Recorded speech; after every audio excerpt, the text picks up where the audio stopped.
We should be having a broader conversation around the role of the youth justice system. It does more harm than good for a lot of kids, and it's exacerbating rather than mitigating kind of the trauma that they're bringing with them. And I think that would have the single largest impact on kids and families who may become involved in the system or at risk of becoming involved in the system. If the youth justice system is focused on public safety, then let's have it focus on public safety and those kids who are higher risk, which is a small proportion of kids. Pretty much every juvenile justice system that we work with and that we do assessments and we have risk data, even if they've been using risk assessment tools for a while, we see that a very significant proportion of kids under system supervision are low risk.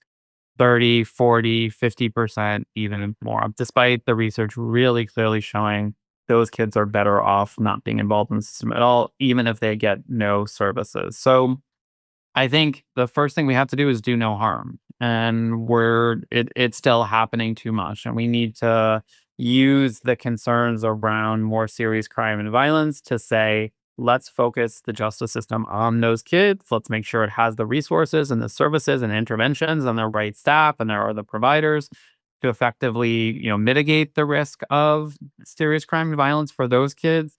And let's keep all the other kids who the system is more likely to harm from both a public safety perspective and a trauma and longer term well being perspective out of the system. And let's develop the capacity to serve those kids and their families outside of any system. I think that's the number one biggest step systems can take. And despite the reforms of the past 2 decades, despite the fact that even in 2022, arrests are near historical lows, 75% lower than they were 2000. So fewer kids are getting arrested.